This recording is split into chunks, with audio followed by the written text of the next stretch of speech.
नमस्कार दोस्तों, एक बार फिर से आप सभी का बहुत बहुत स्वागत है। ये वीडियो बहुत इंपॉर्टेंट है। इंपॉर्टेंट इसलिए क्योंकि जो बच्चे बॉर्डर लाइन पे हैं, जिनका पेपर बहुत अच्छा नहीं हुआ है, डरे हुए हैं, जिनका स्कोर बहुत अच्छा नहीं है, उनके लिए ये वीडियो बनाया जा रहा है। बहुत सारे बच्चों ने कमेंट किया, सर मेरा स्कोर इतना है, मैं बॉर्डर लाइन पे हूँ, मुझे क्या करना चाहिए। इसी के रिगार्डिंग हम चर्चा करने जा रहे हैं। आप सबसे रिक्वेस्ट है, पूरा वीडियो ज़रूर देखिएगा।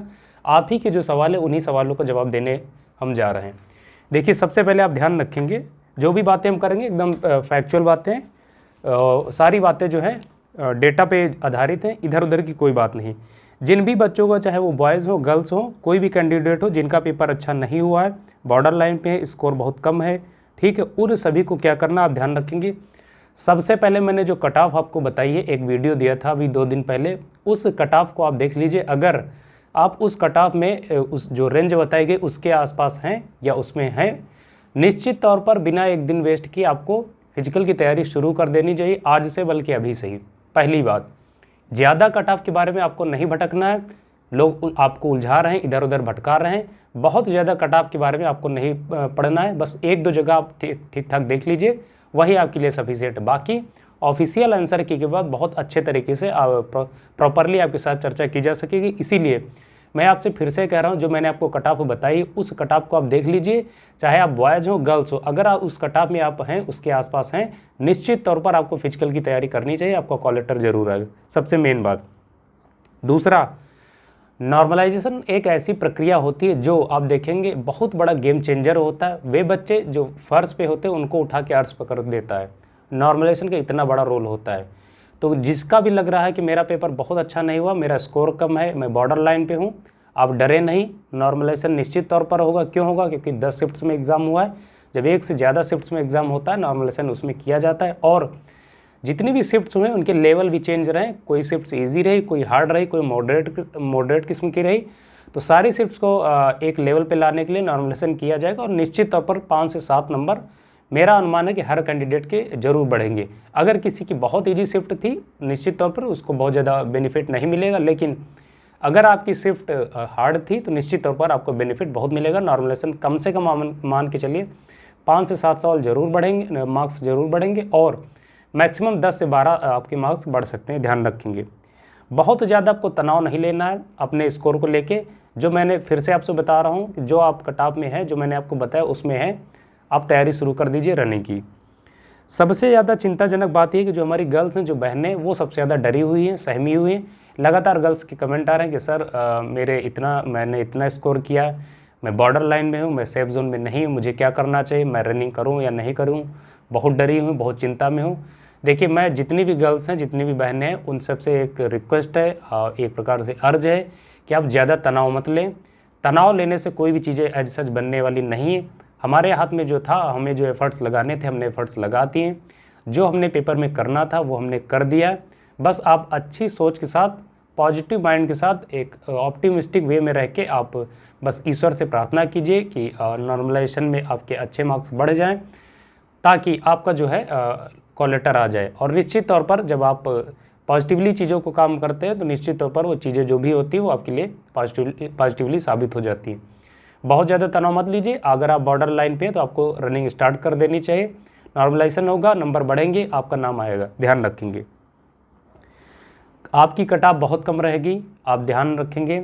बिलीव कर लीजिए, मैंने जो आपको बताया वो ऐसे नहीं बताया, सतही बातें मैं नहीं करता हूँ, मुझे बिल्कुल नहीं पसंद है। जब तक मैं चीज़ों को एनालिसिस नहीं कर लेता हूँ, जब तक एनालिटिकल वे में बातें नहीं करता हूँ, मुझे खुद ही सेटिस्फेक्शन नहीं मिलता है। लोग क्या कहते हैं मुझे उससे बिल्कुल फ़र्क नहीं पड़ता है। मेरा ऐसा बिल्कुल भी कोई इंटेंशन नहीं होता कि आपके अनुरूप बातें की जाएं।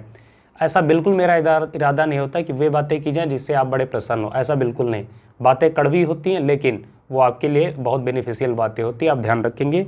जो मैंने आपको कट ऑफ बताई है वो आप ध्यान रखेंगे, वही आपके लिए इम्पॉर्टेंट है। उसमें आप हैं तो निश्चित तौर पर आपका लेटर आएगा। प्रॉपर कॉन्फिडेंटली चर्चा की जाएगी कब? जब ऑफिशियल आंसर की आ जाएगी। बहुत जल्दी ऑफिशियल आंसर की आपके सामने होगी, ये ध्यान रखेंगे। आपने जितना स्कोर किया बहुत अच्छा किया, आपको ध्यान रखना है। अपने स्कोर पे आप कॉन्फिडेंट रहें, अपने पे बिलीव कीजिए। और आप एक सर्वे कर लीजिए। सर्वे कैसे करना? आपके जितने भी फ्रेंड्स ने एग्ज़ाम दिया है उनसे आप डायरेक्टली पूछ लीजिए कि आप करेक्टली बताएं, ठीक ठीक बताएं, सही सही बताएं, छुपाएं ना। आपने कितने किए हैं, कितने अटेम्प्ट किए, कितने गलत हो गए और नेट कितने बन रहे हैं। तब आपको आंकड़ा लग जाएगा कि जितने आपके फ्रेंड्स रहे उनका स्कोर आपसे बहुत ज़्यादा कम है। सर्वे आपके सामने हो जाएगा, ऑटोमेटिकली आप जान जाएंगे आपकी कट ऑफ कितनी रहने वाली है।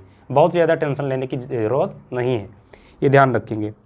हमेशा आप ध्यान रखेंगे जो भी बच्चे होते हैं उनको लगता है कि जो दूसरे बच्चों ने जो पेपर दिया, जो दूसरी शिफ्ट्स में बच्चे रहे उनका पेपर ईजी आया है, लेकिन जिस शिफ्ट्स में मेरा एग्ज़ाम था वो शिफ्ट्स हार्ड थी, ऐसा सबको लगता है। देखिए, वास्तविकता में जो परीक्षा हाल में बैठता है उसी को पता होता है कि पेपर का लेवल क्या है। लेकिन कई बार क्या होता है कि एक एनालिसिस के आधार पर, अपने एक्सपीरियंसेस के आधार पर ये बताया जा सकता है कि पेपर का लेवल ओवरऑल क्या है। क्योंकि जो बच्चे जब एग्ज़ाम में पार्टिसिपेट करते हैं उनकी जो अप्रोच होती है, उनकी जो समझ होती है, आप यूँ कह लीजिए कि उतना नहीं होती है कि वो उसका एनालिसिस कर पाएँ एट द सेंटर रूम।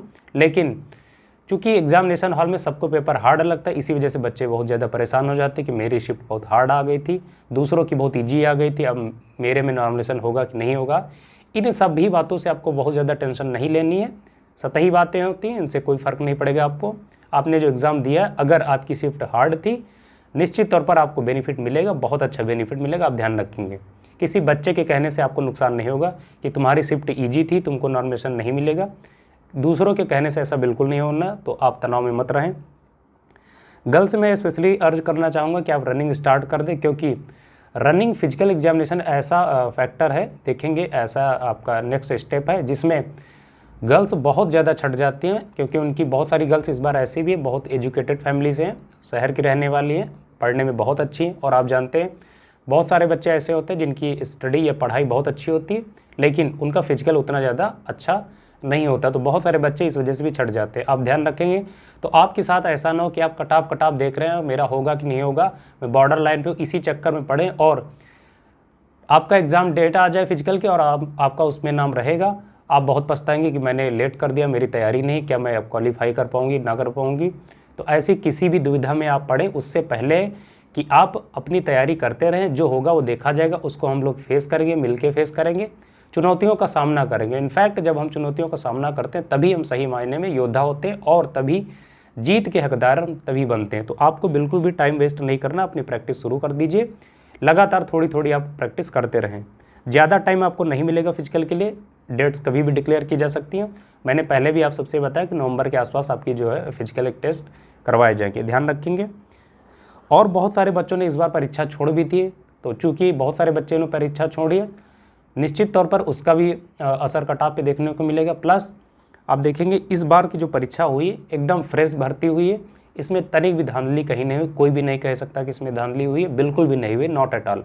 ध्यान रखेंगे जब चीज़ें फ्रेश होती हैं तो उसमें जो कटाव है ऑटोमेटिकली जेन्युइन रहती है, जेन्युइन इन द सेंस आप कह सकते हैं कि कम रहती है। जब चीज़ें गड़बड़ा जाती है तो उसमें क्या होता है कि आप देखेंगे जो अराजकता होते हैं वो शामिल हो जाते हैं, वही कटाव को हाइक पे ले जाते हैं, ये ध्यान रखेंगे। तो कटाव थोड़ा लो ही रहेगी, आप टेंशन मत लें। और एक बार फिर मैं आप सबसे यही कहना चाहूँगा कि मैंने जो आपको कटाव बताई है उसको प्लीज़ आप एक बार देख लीजिए। अगर आप उस दायरे में हैं, उस रेंज में हैं, तो निश्चित तौर पर आपको बिना एक दिन वेस्ट किए अपनी तैयारी शुरू कर देनी चाहिए फिजिकल एग्जामिनेशन की, और इसी से आपकी जो है नैया पार लगेगी। दोस्तों, आपकी कोई कमेंट है, कोई सुझाव है, किसी भी आप अगर विषम परिस्थिति से गुजर रहे हैं, आप तुरंत कमेंट बॉक्स में पूछिए, उसका निस्तारण करने का प्रयास किया जाएगा। बाकी हमारे साथ जुड़े रहिए, हमारा जो दायित्व हम अपना दायित्व निभाते रहेंगे। जब तक आपको वर्दी नहीं मिल जाती तब तक आपके साथ जुड़े रहेंगे, हर चीज़ को, हर अपडेट को आपके सामने लाएंगे, ऑथेंटिक बातें आपके साथ करेंगे, यही हमारी जिम्मेदारी है। और इन्हीं शुभेच्छाओं के साथ आज के इस वीडियो को यहीं पर समाप्त करना चाहते हैं। मिलेंगे नेक्स्ट वीडियो में, तब तक के लिए नमस्कार।